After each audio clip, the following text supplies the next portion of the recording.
All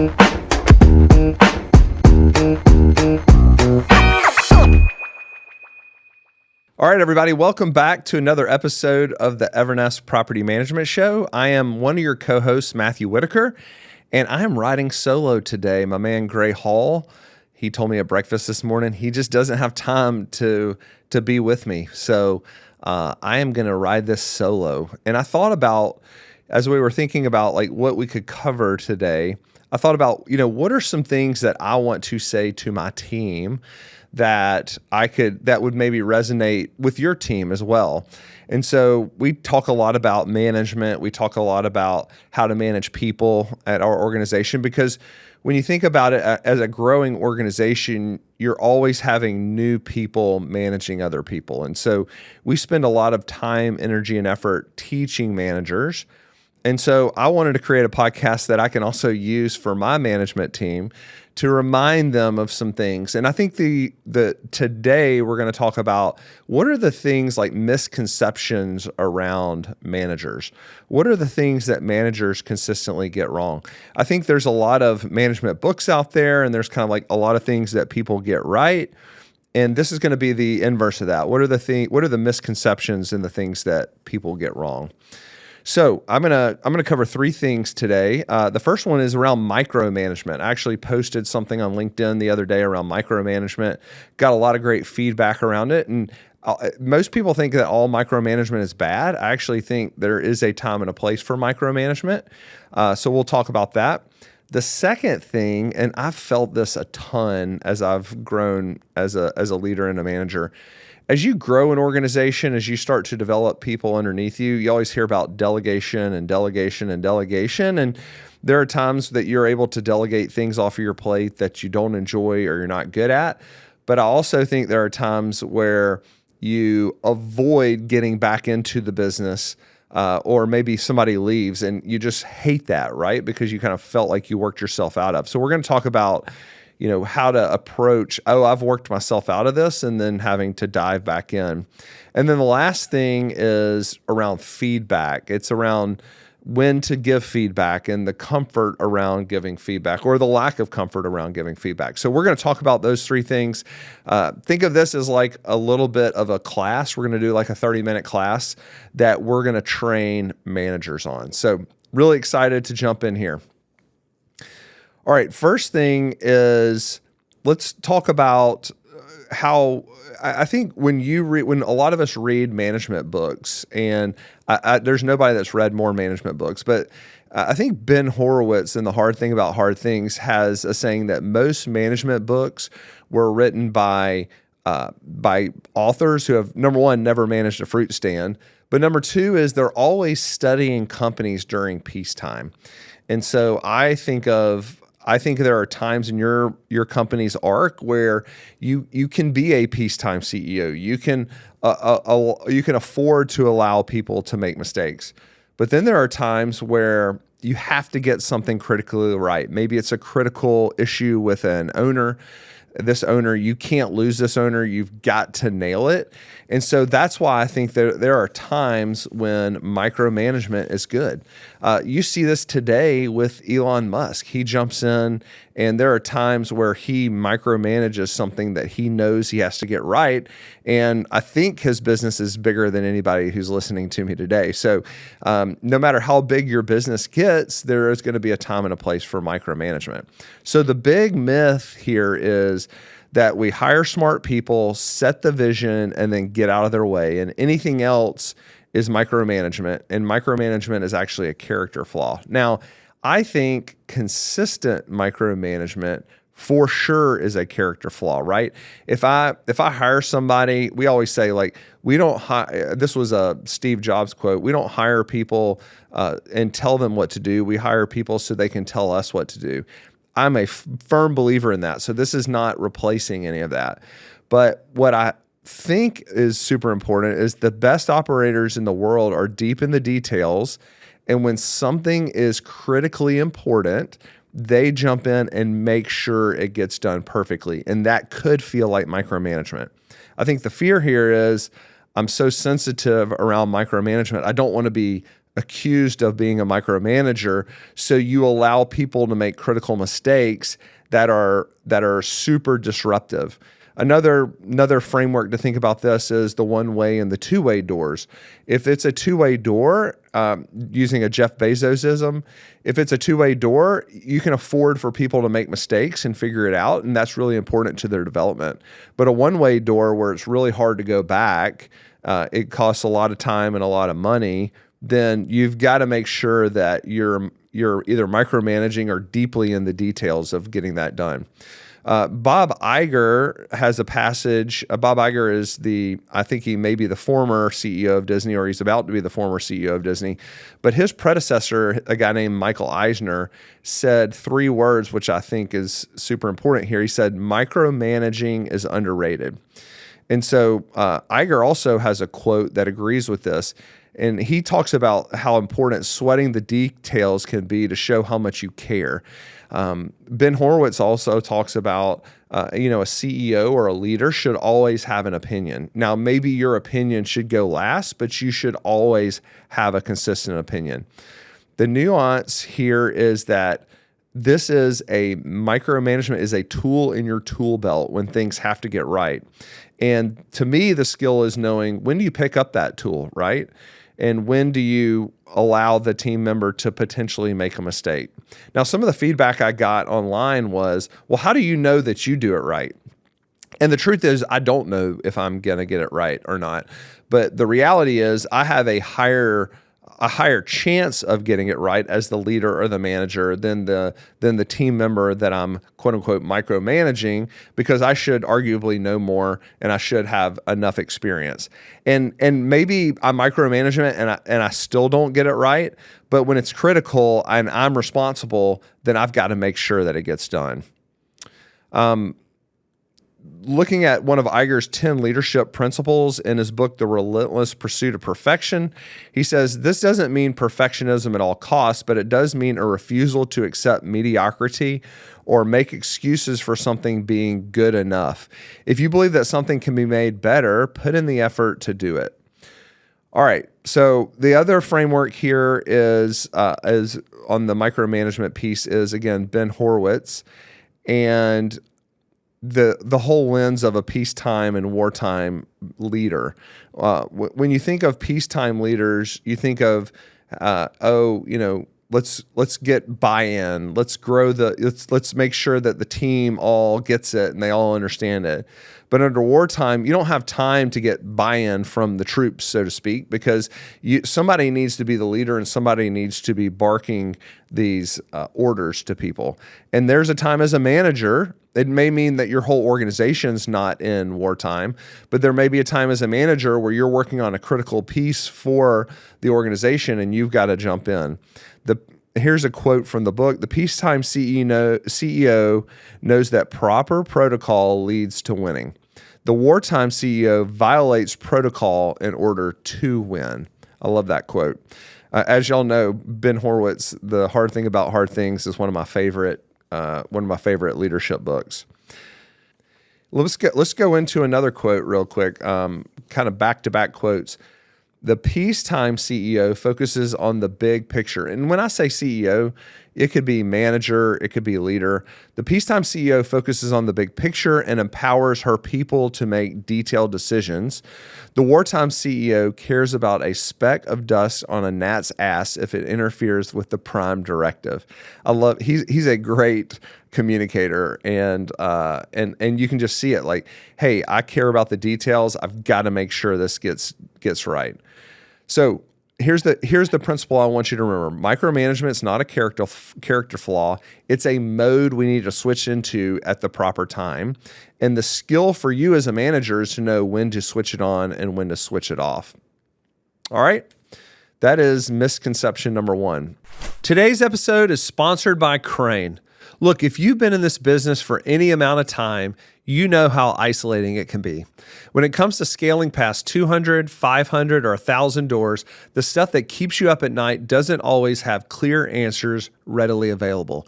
You just have to know other operators who have been through it, and making those connections can be tough, especially if you don't know where to start. That's really what Crane is. It's a private, exclusive community for property management owners founded by Peter Lohman and Wolfgang Kroski. It's a place where you can ask almost anything and get thoughtful answers from other people in your same position. You can also browse other people's insights and get answers to questions you didn't even know you had on their website. They do monthly workshops, real-world dinners, and meetups across the country. Applications only open twice per year and spots go fast when they do. So head over to joincrane.co. That's joincrane.co to get on the wait list.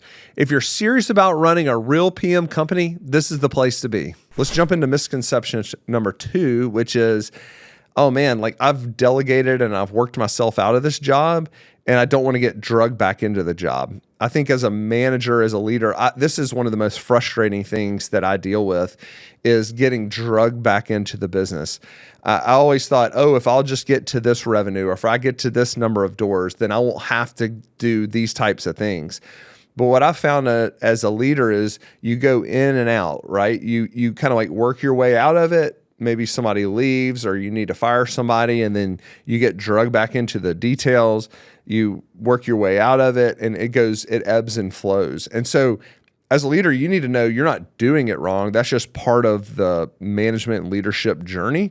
I have gotten to a point today where I get drugged back into the business much less, but my business has gotten to a point where I have a team of people underneath me and they are consistently getting drugged in. But I can remember as I was growing the business, I always thought I would get to a certain number and all of a sudden things would just work out and I could be this leader that just sits up. And of course, you know, from the principle number 1 that we just talked about, there's going to be times where you got to dive into the details. All right. So the myth here is once you hire a great leader for an area, you're done with it. The org chart is a one-way ratchet. You delegate up and never come back. The truth is no leader is permanent. No system holds without an owner.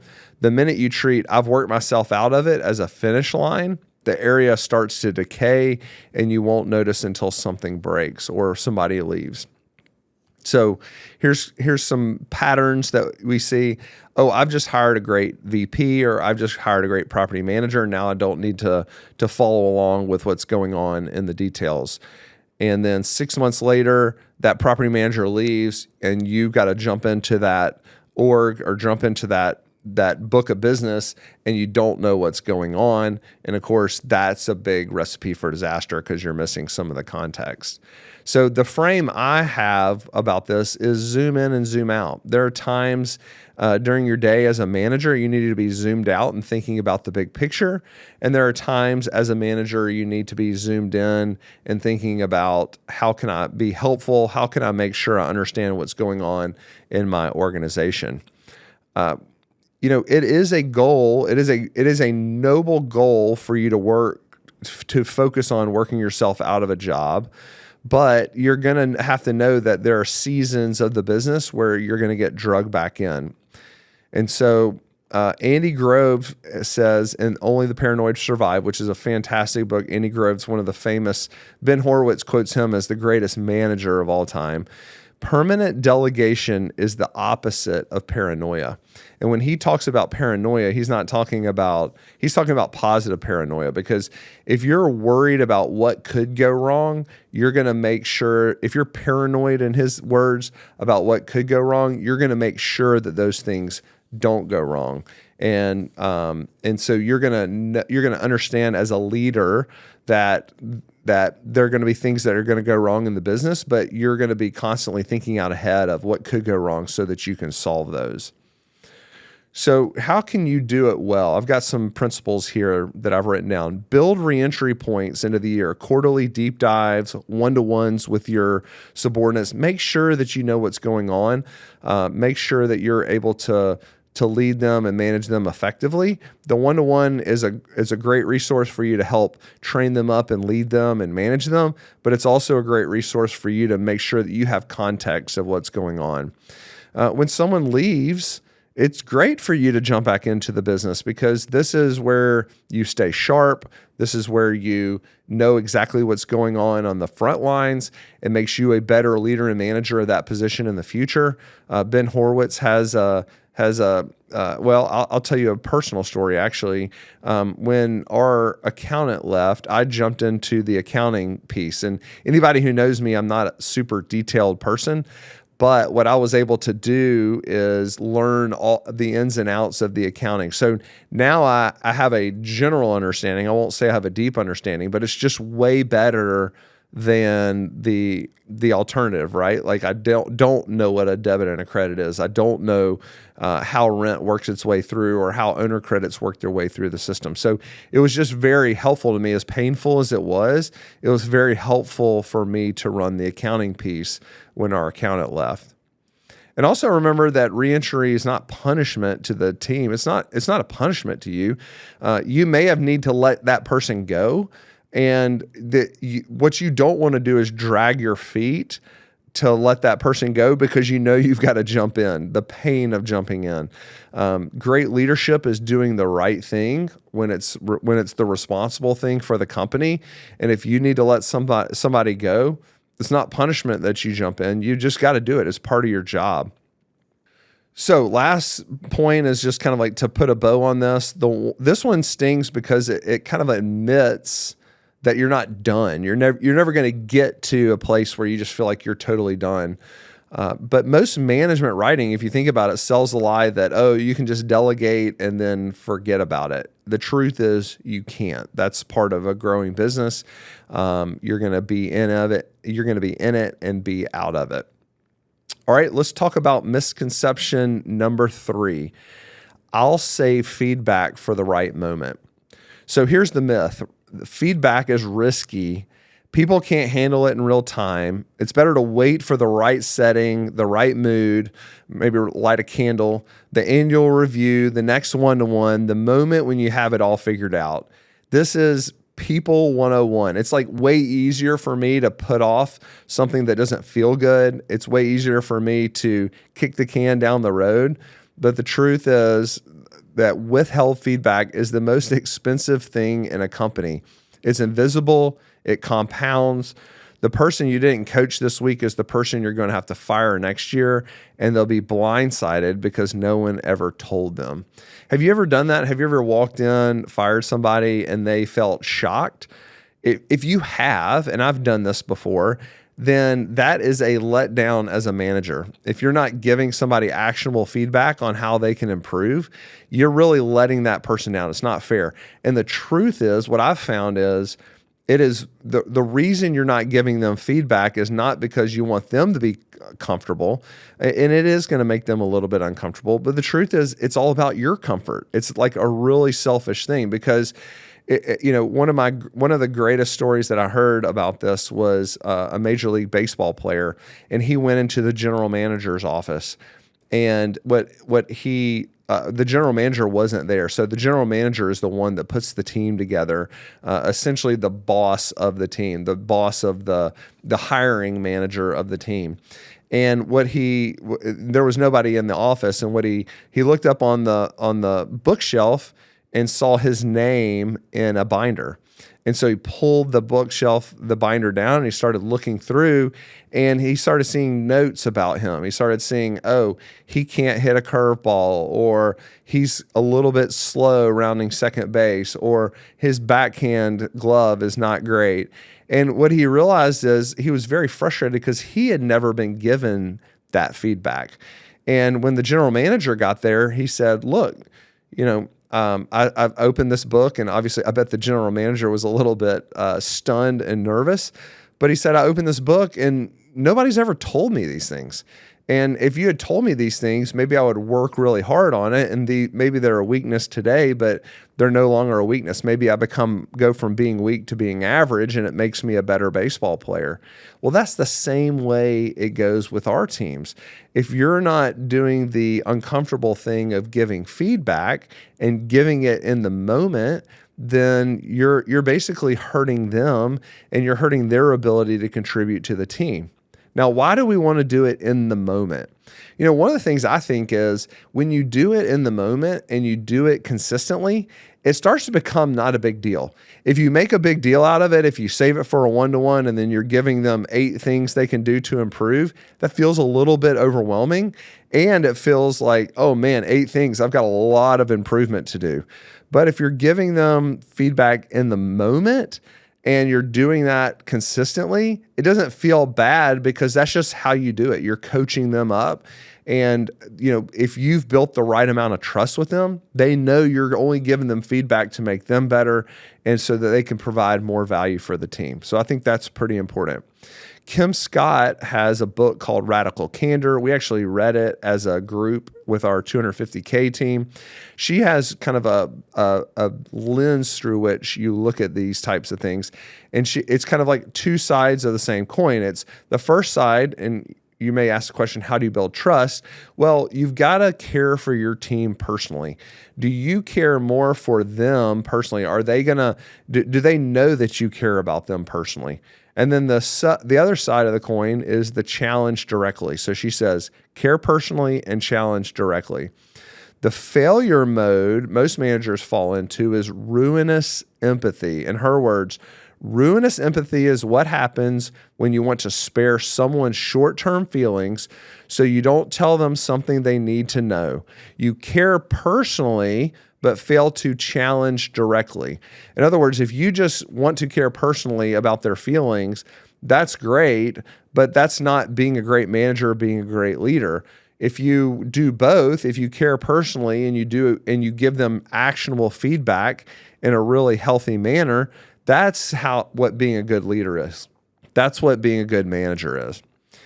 All right, she goes on to say, here's a metaphor for ruinous empathy. Ruinous empathy is seeing somebody with their fly down, but not wanting to embarrass them, saying nothing, and consequently allowing for 15 more people to see them with their fly down. Doesn't that make a lot of sense? I love that quote.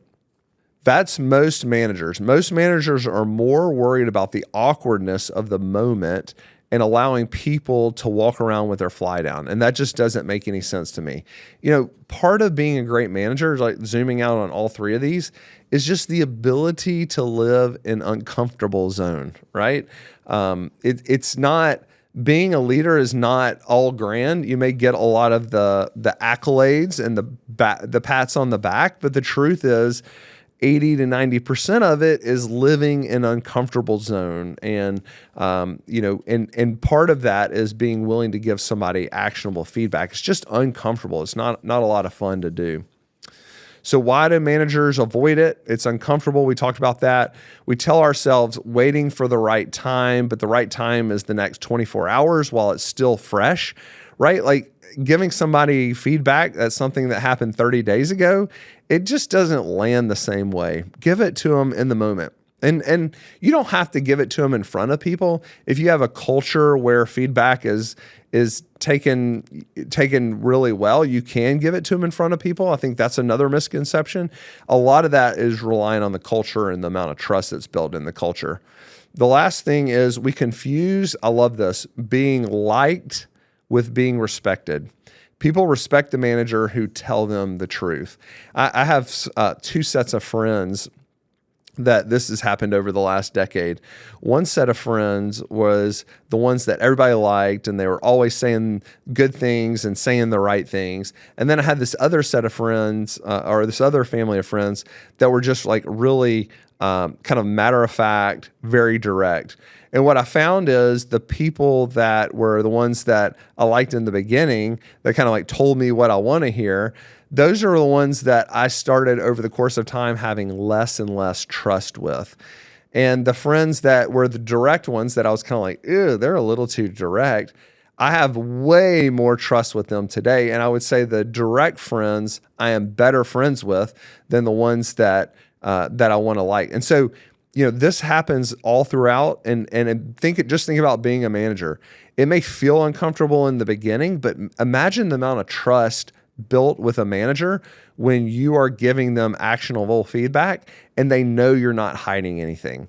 a lot of team members get nervous about the things they don't know, and they spend a lot of energy focused on the things they don't know. Whereas when you give them a bunch of actionable feedback, they know there's nothing you're thinking that they don't know about. That there's a lot of trust in that. And so it allows them to focus their time and energy on either fixing the problem or growing the business, which I think is much better spent energy. So how to do it well. Feedback within 24 hours of the behavior. After that, it's a memory, not a moment. Be specific, behaviorable, actionable. It's not a character flaw in the person. Don't act like it's a character flaw. It's basically, hey, when you did this, this is how it was received. You also need to know that you're not 100% right all the time. So be willing and open for feedback coming back. Third point is make it routine. It's not an event. If feedback is a big deal, you're not doing it enough. And then the last thing is ask for it. Hey, managers, we need feedback too, right? How do we manage you better? How do we lead you better? The manager who can't take feedback is probably not very good at giving it. All right, last hard truth to put a bow on this. Most of the people you've quietly given up on never got the feedback that would have let them change, and that's on you, not them. All right, we're going to put a big bow on this entire thing. The three misconceptions are really one pattern. Each one is a place where a manager picked comfort and called it a principle. You would prefer to be principled in your management and not pick comfort. Your job is not to look like a good manager, but your job is to do the uncomfortable things in the moment that it requires and get in the details when the moment demands it. Let's talk about, we're just going to go back through the three misconceptions that managers have. Is micromanagement is bad. We talked about it being a tool, and it's not, if you're doing it every day, that's a problem. But when you're doing it in a season or to make sure something gets done, that seems like a really good idea to me, if it's one of those one-way doors that we talked about. The second one, the misconception is you don't get pulled back into work. That's just part of being a manager, part of being a leader. And then the last one that people do wrong is saving feedback for the right moment. So my team, your team, I hope you got a lot out of this. I will be back with Gray in a couple weeks with another episode of the Evernest Property Management Show. Hope you all have an awesome couple weeks, and we'll see you next time.